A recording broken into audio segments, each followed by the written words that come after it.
অত্যন্ত উন্নত জাতের মাটি এই মুন্সিগঞ্জে। শুধু সবজি উৎপাদন করলে এই এলাকার কৃষক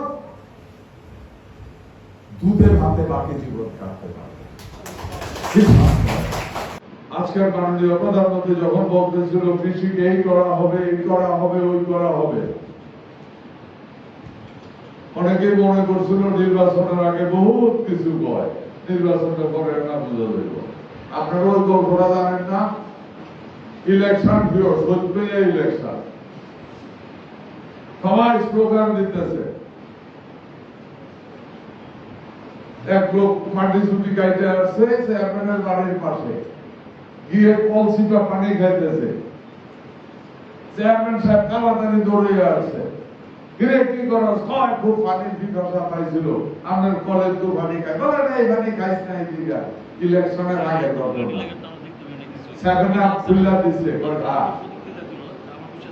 ইলেকশন শেষ, ঠিক চেয়ারম্যানের বাড়ির পাশে আবার কাম করতে হয়েছে 250 আয়া যায় আপনার চেয়ারম্যান সাহেব পানি খাম বই কথা কই পরে দুয়ার খালি হয়েছে, ভাবছে আবার বস করবো। তো চেয়ারম্যানের তো খালি হয়েছে, আপনার কষ্ট রিটা পানিটা দূর দূরি ব্যাগ কল, এটা তো ইলেকশনের আগে ফললা বলে তুলা। সবাই মনে করছিল এই গত ইলেকশনেও বিএনপি সরকার বোধহয় ফসফরুন্না কথা বলতেছে, কিন্তু ইলেকশনের পর আজকের প্রধানমন্ত্রী প্রমাণ করে দিয়েছে আমরা ফসফরুন্না কথা বলি না, আমরা যা বলি বাস্তবায়িত করার জন্য বলি। ইলেকশনের পর 10,000 টাকা মাফ করছে, কোন সরকার আগে 10,000 টাকা মাফ করছিল? কুচি কুচি লোকের সেই করে দিচ্ছে। কৃষিকাজ থেকে শুরু করে, ফ্যামিলি কার্ড থেকে শুরু করে অনেক কিছু আসে।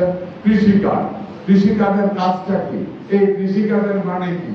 কৃষিকাজ হলো আপনি আপনার এমপি থেকে শুরু করে আপনারও একই কথা বলেছেন, ডিসি সাহেবও একই কথা বলেছে, আমাদের এখানে প্রচুর আলু হয়, আলুর ন্যায্য মূল্য পাই না। সমস্যাটা কোথায় জানেন? টোটাল কত আলু উৎপাদন হচ্ছে, কত আলুর চাহিদা আছে, এই রেকর্ডটা গভর্নমেন্টের কাছে সঠিকভাবে এতদিন ছিল না। আপনি আলু করেন, আপনি সার নিতে যান, এখন দেখেন ইমিটেশন সারের ক্রাইসিস লাগাইছে। আমি ওই দিন একবারে বললাম যে ভাই বিশ্বাস করবেন, মার্কেটে এই মুহূর্তে যত সারের প্রয়োজন আছে তার থেকে বহু গুণ বেশি আমার গোডাউনে আছে।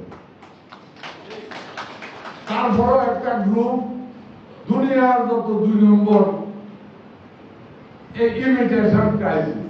আমি একবারে টেলিফোন করে বললাম, আরে ভাই তুই আগে দুনিয়াতে লাগবো, বড় ভালো লাগতো না, বড় কামের জন্য একটু কাম করস না। যে পরিমাণ সারের প্রয়োজন ওই পরিমাণ কোঠা দেওয়া আছে, ওইটাও উঠাচ্ছে না।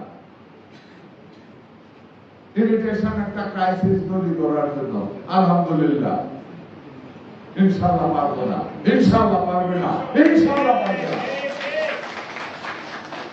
কারণ আমাদের ইমান ঠিক, আমাদের গুণাও ঠিক, মানুষের চাহিদা ঠিক। এই সরকার কৃষকের সরকার।